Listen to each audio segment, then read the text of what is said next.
Hello दोस्तों, अभी मैं आप लोगों के बीच भारतीय संविधान भाग और अनुच्छेद 1 से 395 तक यानी कि भारतीय संविधान में कुल 22 भाग और 395 से अधिक अनुच्छेद हैं। सभी अनुच्छेद के बारे में इस वीडियो में हम देखेंगे। मैं इस लगभग 400 अनुच्छेद को 50-50 अनुच्छेद करके मैं हर एक वीडियो में कवर करेंगे। आइए भाग एक संविधान का भाग एक संघ और उसका राज्य क्षेत्र अनुच्छेद विवरण इस प्रकार है। अनुच्छेद 1 में कहा गया है कि संघ का नाम और राज्य क्षेत्र। अनुच्छेद 2 नए राज्य का प्रवेश या स्थापना। 2 का क में कहा गया है निरसन। 3 में नए राज्यों का निर्माण और वर्तमान राज्य के क्षेत्र सीमाओं या नामों में परिवर्तन, यानी कि बड़े राज्यों के लिए अनुच्छेद 3 है और केंद्र शासित प्रदेश या नए छोटे राज्यों के प्रवेश या स्थापना अनुच्छेद 2 के तहत। आइए अब अनुच्छेद 4 पहली अनुसूची और चौथी अनुसूची के संशोधन तथा अनुपूरक और परिणामिक विषयों का उपबंध करने के लिए अनुच्छेद 2 और अनुच्छेद 3 के अधीन बनाई गई विधियाँ। इस तरह से 1 से लेकर 4 तक भाग 1 का भाग है। आइए अब भाग 2 नागरिकता के बारे में देखते हैं। नागरिकता में अनुच्छेद 5 से लेकर अनुच्छेद 11 तक नागरिकता के बारे में चर्चा किया गया है। अनुच्छेद 5 संविधान का प्रारंभ पर नागरिकता। अनुच्छेद 6 पाकिस्तान से भारत को प्रव्रजन करने वाले कुछ व्यक्तियों को नागरिकता का अधिकार। 7 पाकिस्तान को प्रव्रजन करने वाले कुछ व्यक्तियों को नागरिकता का अधिकार। भारत के बाहर रहने वाले उद्भव के कुछ व्यक्तियों को नागरिकता का अधिकार। अनुच्छेद 8 में विदेशी राज्य की नागरिकता स्वेच्छा से अर्जित करने वाले व्यक्तियों का नागरिक न होना अनुच्छेद 9 में कहा गया है। अनुच्छेद 10 नागरिकता का अधिकार का बना रहना जो है अनुच्छेद 10 में है। अनुच्छेद 11 संसद द्वारा नागरिकता के अधिकार का विधि द्वारा विनियमन किया जाना। ये सभी भाग 2 और नागरिकता के बारे में चर्चा किया गया है। आइए अब भाग 3 मूल अधिकार। भाग 3 मूल अधिकार जो कि सबसे इम्पोर्टेंट है। मूल अधिकार यह अनुच्छेद 12 से लेके अनुच्छेद 35 तक मूल अधिकार के बारे में चर्चा किया गया है। अनुच्छेद 12 में परिभाषा है। अनुच्छेद 13 में मूल अधिकारों के असंगत या उनका अल्पीकरण करने वाली विधियाँ। इसके बाद समता का अधिकार। समता का अधिकार में अनुच्छेद 14 विधि के समक्ष समानता बहुत इम्पोर्टेंट है। विधि के समक्ष समानता अनुच्छेद 14 में है। धर्म, मूल वंश, जाति, लिंग या जन्म स्थान के आधार पर विभेद का प्रतिषेध अनुच्छेद 15 में है। ये बहुत इम्पोर्टेंट है। 14 और 15 ये बहुत ही इम्पोर्टेंट है परीक्षा के दृष्टिकोण से, याद रखेंगे। विधि के समक्ष समानता अनुच्छेद 14। धर्म, मूल वंश, जाति, लिंग या जन्म स्थान के आधार पर किसी तरह का विभेद का प्रतिषेध करता है अनुच्छेद 15। 16 लोक नियोजन के विषय में अवसर की समानता। अवसर की समानता 16। आइए अनुच्छेद 17 से अब देखते हैं। अनुच्छेद 17 अस्पृश्यता का अंत। बहुत ही महत्वपूर्ण प्रश्न अस्पृश्यता का अंत अनुच्छेद 17, इसे बिल्कुल रट ले, काफ़ी बार ये पूछा गया है एग्जाम में। उपाधियों का अंत अनुच्छेद 18। उपाधियों का अंत अनुच्छेद 18 ये भी बहुत ही इम्पोर्टेंट है। अब स्वतंत्रता का अधिकार। समता का अधिकार अनुच्छेद 14 से अनुच्छेद 18 तक था। अब है स्वतंत्रता का अधिकार। स्वतंत्रता का अधिकार में 19 नंबर कह रहा है वाक स्वतंत्रता आदि विषयक कुछ अधिकारों का संरक्षण है, जिसके अंदर 19A से लेके 19A, 19B, 19C, 19D, 19E, 19F तक कुल 6 है। इसके बाद अनुच्छेद 20 में अपराधों के लिए दोष सिद्धि के संबंध में संरक्षण। अनुच्छेद 21 प्राण और दैहिक स्वतंत्रता। अनुच्छेद 21 है। अनुच्छेद 21 का क होता है वह निःशुल्क शिक्षा के लिए 84वां संविधान 2002 में 21 का क जोड़ा गया, यानी कि शिक्षा का अधिकार मूल अधिकार है। अनुच्छेद 22 कुछ दशाओं में गिरफ्तारी और निरोध से संरक्षण शोषण के विरुद्ध अधिकार, ये उतना इम्पोर्टेंट नहीं है लेकिन ध्यान रखिएगा। अनुच्छेद 22 में कुछ दशाओं में गिरफ्तारी और निरोध से संरक्षण शोषण के विरुद्ध अधिकार है। अनुच्छेद 23 मानव दुर्व्यवहार और बाल श्रम का निषेध अनुच्छेद 23 के अंतर्गत जो है किया गया है।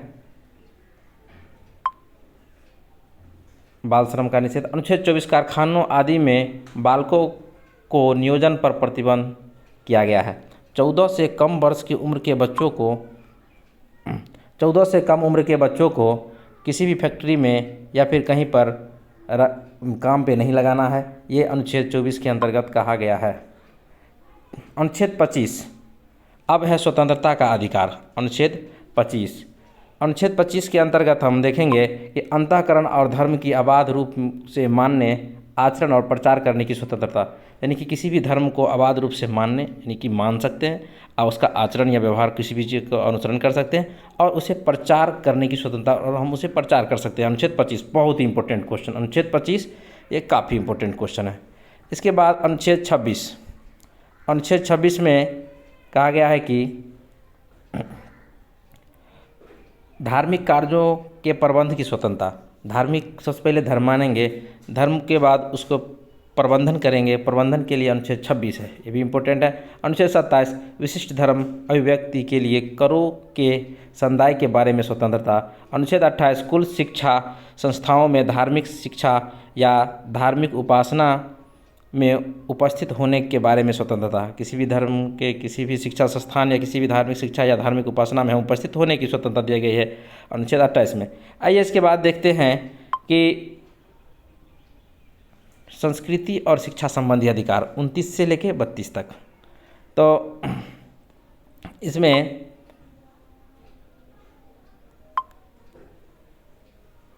अनुच्छेद 29 अल्पसंख्यक वर्गों के हितों का संरक्षण।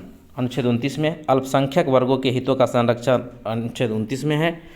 अनुच्छेद 30 में शिक्षा संस्थाओं की स्थापना प्रशासन करने का अल्पसंख्यक वर्गों का अधिकार अनुच्छेद 30 में कहा गया है।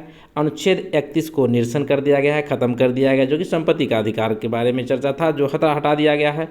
इसे एक संपत्ति के अधिकार को कानूनी अधिकार के रूप में मान्यता मिला है और 300 के क में जाके रखा गया है। इसके बाद 31 का क संपदाओं आदि के अर्जन के लिए उपबंध करने वाली विधियों में व्यावृत्ति। 31 का ख कुछ अधिनियमों और विनियमों का अधिमान्यकरण। 31 का ग कुछ निदेशक तत्वों को प्रभाव करने वाली विधियों की व्यावृत्ति। 31 का घ को निरसन कर दिया गया है। संवैधानिक उपचारों का अधिकार अनुच्छेद 32 बहुत ही इंपॉर्टेंट क्वेश्चन है। संवैधानिक उपचारों का अधिकार, इस भाग में प्रदत्त अधिकारों को परिवर्तित करने के लिए उपचार, या इसको कहते हैं संवैधानिक उपचारों का अधिकार। अनुच्छेद 32 को निरसन कर दिया गया है, खत्म कर दिया गया है। 33 इस भाग के द्वारा प्रदत्त अधिकार का बलों आदि को लागू होने में उपांतरण करने की संसद की शक्ति। 34 अनुच्छेद 34 जब किसी क्षेत्र में सेना विधि प्रवृत्ति है तब इस भाग द्वारा प्रदत्त अधिकारों पर निर्बंधन। अनुच्छेद 35 इस भाग के उपबंधों को प्रभावी करने का विधान ऊपर। इस तरह से 12 से 35 भाग 3 खत्म हुआ। अब भाग 4 में आते हैं राज्य की नीति निर्देशक तत्व, अनुच्छेद 36 से लेके अनुच्छेद 51। इसी के साथ हम अपना ये वीडियो ख़त्म करेंगे। और अनुच्छेद 36 परिभाषा है। अनुच्छेद 37 इस भाग में अंतर्विष्टि तत्वों का लागू होना। 38 राज्यों के लोक कल्याण में अभिवृद्धि के लिए सामाजिक व्यवस्था बनाएगा। अनुच्छेद 39 राज्य द्वारा अनुसरणीय कुछ तत्व उसके बाद 39 का क, समान व्यय और निःशुल्क विधिक सहायता, बहुत इंपॉर्टेंट है। समान न्याय और निःशुल्क विधिक सहायता ये अनुच्छेद 39 के क में कहा गया है, यानी कि समान न्याय होना चाहिए सबके लिए और इसके लिए विधि जो मिलेगी कानून का जो है वह निःशुल्क सहायता मिलेगा।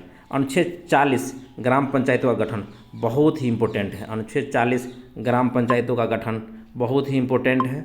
अनुच्छेद 41 कुछ दशाओं में काम, शिक्षा, लोक सहायता पाने का अधिकार जो है अनुच्छेद 41 में है। अनुच्छेद 42 में काम की न्याय संगत और मनोवृत्तिक दिशाओं का तथा प्रसूति यानी कि महिलाओं को प्रसूति के समय सहायता का प्रबंध अनुच्छेद 42 में किया गया है।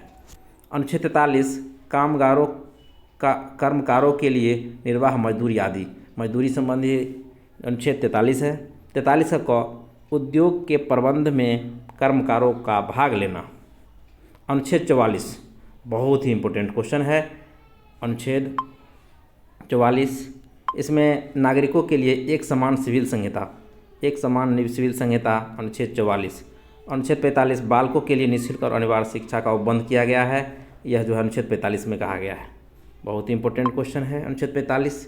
अनुच्छेद 46 अनुसूचित जाति, अनुसूचित जनजाति एवं अन्य दुर्बल वर्गों के शिक्षा अर्थ संबंधी हितों की अभिवृद्धि।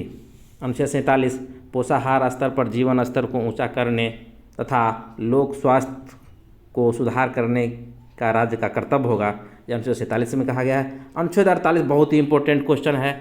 इसमें कृषि और पशुपालन का संगठन, कृषि और पशुपालन का संगठन अनुच्छेद 48, कृषि और पशुपालन का संगठन अनुच्छेद 48।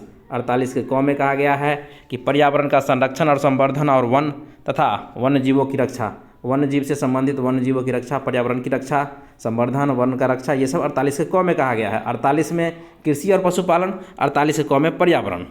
49 राष्ट्रीय महत्व के स्मारकों, स्थानों और वस्तुओं का संरक्षण 49 में।